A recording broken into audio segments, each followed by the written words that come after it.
Presiden Amerika Serikat Donald Trump membekukan 2,2 miliar dolar atau sekitar 37 triliun rupiah dana hibah multi tahun Universitas Harvard.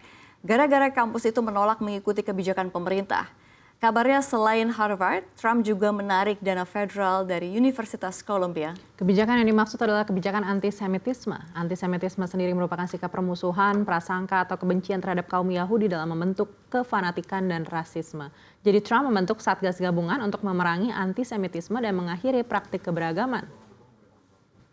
Satgas Trump menuntut beberapa hal seperti mengurangi kewenangan yang dimiliki mahasiswa dan staf pengajar tidak tetap, melaporkan mahasiswa yang memusuhi nilai-nilai Amerika hingga menuntut untuk memperkerjakan pihak eksternal yang disetujui pemerintah. Atas tuntutan Satgas tersebut, Presiden Harvard Alan M. Gerber melanjutkan gugatan. Ia menegaskan tidak akan menerima tuntutan yang diminta dan Harvard tidak akan menyerahkan independensi atau hak konstitusionalnya.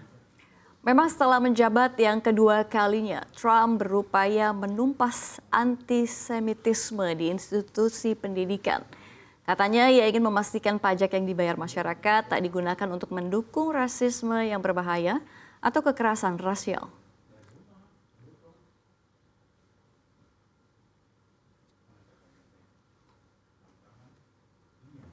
Memang ternyata tidak hanya ke perdagangan ya Safira, Trump ini juga agresif ke dunia pendidikan. Langkah Trump membekukan dana hibah untuk Harvard jelas memancing perdebatan.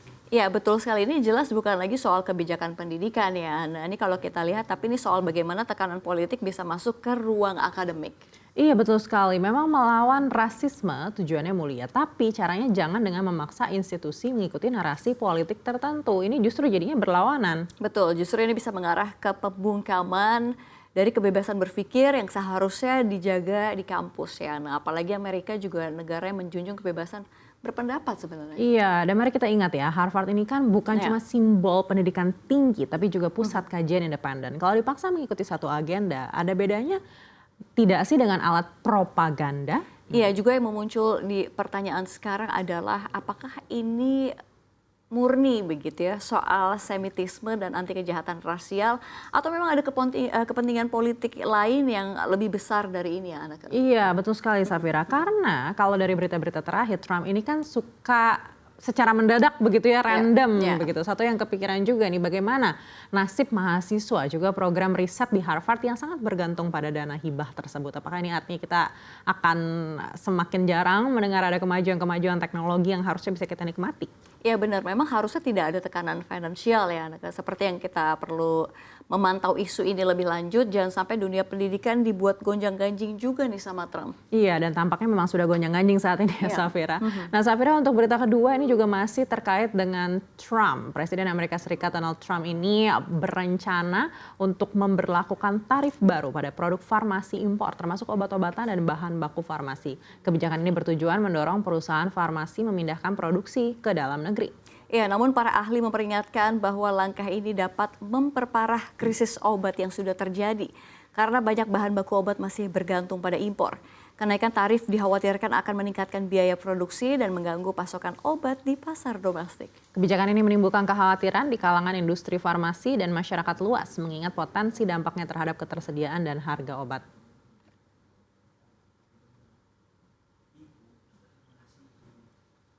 Baik, ini berikutnya masih terkait dengan investasi. Investor legendaris Ray Dalio kembali menyuarakan kekhawatirannya terhadap ekonomi global. Dalam wawancara terbaru, Dalio yang juga merupakan Dewan Penasihat Badan Pengelola Investasi dan Antara ini menyebut bahwa kebijakan tarif agresif yang diusulkan Presiden Amerika Serikat Donald Trump justru bisa mendorong resesi global. Ya, menurut Dalio, tarif-tarif yang menyasar produk China dan sektor strategis seperti farmasi dan semikonduktor ini akan menciptakan efek domino, mulai dari meningkatkannya inflasi, pelemahan daya beli, hingga terganggunya rantai pasok global. Ia menegaskan langkah proteksionis berlebihan justru dapat melemahkan ekonomi Amerika Serikat sendiri dan memperburuk ketegangan geopolitik. Di tengah ketidakpastian yang meningkat, Dalio menyarankan investor untuk bersiap menghadapi skenario ekonomi global yang jauh lebih rapuh.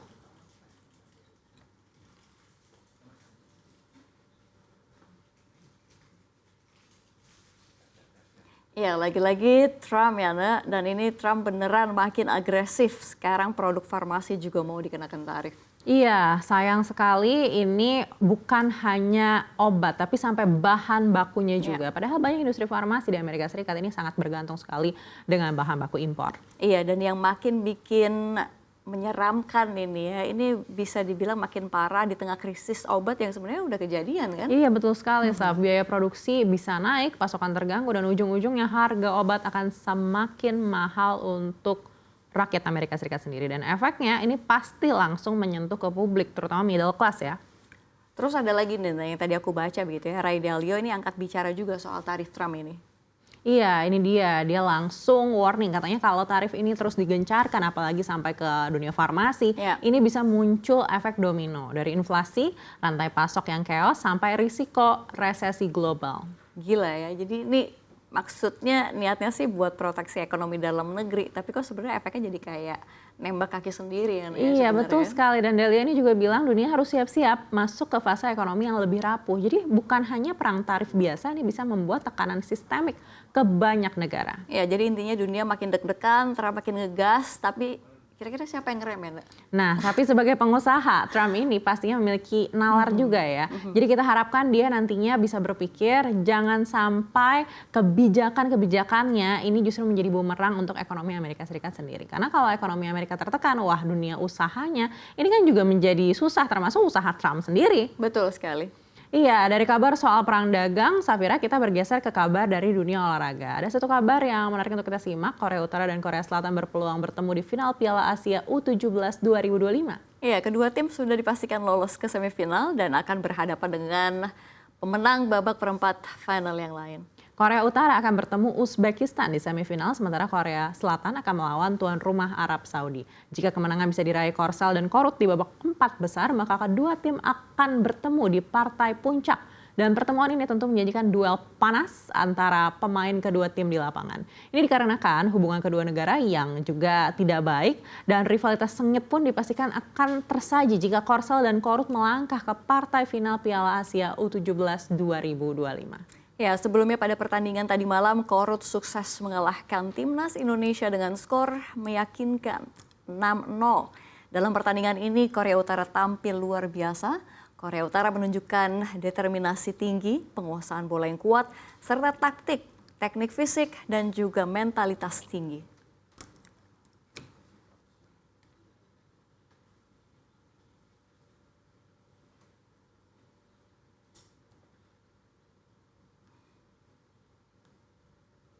Wah, ini kalau Korot dan Korsel jadi bertemu di final ya memang tidak mengikuti perkembangan sepak bola ya, Nak, ya. Tapi ini membayangkan kedua negara bertemu di lapangan hijau itu kayak wow banget nih. Kayak rasanya juga saya mau nonton begitu ya, seperti apa gitu. Iya sama Safira, ini akan menjadi pertemuan bersejarah di tengah ketegangan Korea Selatan dan Korea Utara. Timnas sepak bola yang justru akan bertemu di final. Memang ya belum tentu ya, masih ada kemungkinan-kemungkinan lain, bisa saja ada yang kalah dan satu pertandingan lagi nih bisa menentukan di semifinal. Tapi kalau ini benar-benar terjadi, wah ini pasti seru sekali. Akankah pertemuan final ini menjadi pemicu ketegangan dua negara selanjutnya, atau ini bisa jadi juga pertemuan timnas Korsel dan Korut akan menjadi media pemersatu begitu ya. Ini siapa tahu gitu kan, sepak bola menjadi salah satu jalan untuk perdamaian kedua negara. Tentu kita harapkan begitu ya, Nak, ya. Iya, memang bisa juga arahnya ke sana ya. Tapi sebenarnya di sepak bola pertemuan antara Korea Selatan dan Korea Utara ini sudah cukup sering terjadi.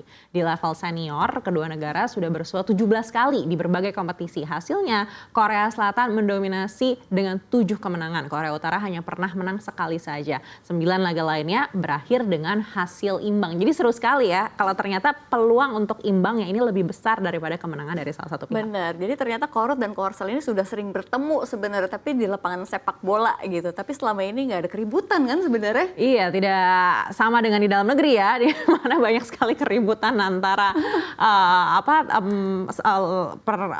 kompetisi sepak bola yang kita lihat gitu, bahkan sampai memakan korban juga. Ini membuktikan kalau mereka itu profesional, Safira. Kompetisi sepak bola kedua tim ini cukup fair, masalah politik tidak dibawa ke lapangan hijau. Tapi tetap akan seru sih kalau kedua negara bertemu di final. Nanti kita kasih headline ya Nak ya, ini dua Korea bertemu di final. Tapi biasanya kalau kita lihat di pertandingan bola gitu ya, acara udah selesai itu kan pasti bersalaman ya, atau berpelukan begitu. Tapi ini kita lihat nih seperti apa ya.